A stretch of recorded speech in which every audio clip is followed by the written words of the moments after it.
গত শতকের ৫০-৬০-এর দশকে শিল্প সাহিত্য জগতের মানুষদের বিশাল এক মিলন মেলায় পরিণত হয়েছিল বিউটি বোর্ডিং।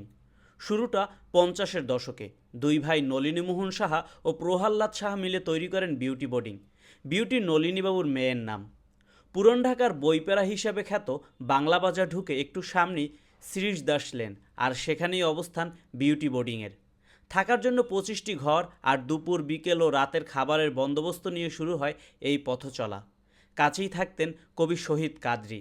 তিনি ডেকে আনেন কবি বন্ধুদের, শামসুর রহমান, আল মাহমুদ, সৈয়দ শামসুল হক, আব্দুল গফ্ফর চৌধুরী, ফজল শাহাবুদ্দিন, শিকদার আমিনুল হক, বেলাল চৌধুরী, রফিকুন নবীসহ বহু কবি সাহিত্যিক শিল্পীর পদার্পণ ঘটেছে এখানে। বাংলা বাজারের একদম কাছে হওয়ায় শিল্প সাহিত্যকদের আড্ডার প্রাণকেন্দ্র পরিণত হয়েছিল এই বিউটি বোর্ডিং। নলিনীবাবুর অবশ্য তেমন পছন্দ ছিল না এই আড্ডা, তবে প্রহ্লাদ বাবুর সমর্থন ছিল আড্ডার প্রতি। ফলে বিউটি বোর্ডিং প্রতিদিন মুখরিত হতো কবি সাহিত্যকদের পদচারণায়। ১৯৭১ সালের ২৮শে মার্চ প্রহ্লাদ সাহা সেদিন শেষবারের মতো এসেছিলেন এখানে। ইমরুল চৌধুরীর সম্পাদিত পূর্ণিমার মধ্যবয়সে বিউটি বোর্ডিং গ্রন্থে তার স্ত্রী প্রতিভা সাহার করা স্মৃতিচারণ থেকে জানা যায়, ২৫শে মার্চ রাতে ঘরে ঢুকে প্রহ্লাদবাবু বলেন, শহরের অবস্থা খুবই খারাপ, রাস্তায় পাকিস্তানি আর্মি নেমেছে, পথে আমাকে চেক করেছে। ২৭শে মার্চ সব তালাবন্ধ করে চলে যান ঋষিকেশ দাস রোডের প্রতিভা সাহার ভাইয়ের বাসায়।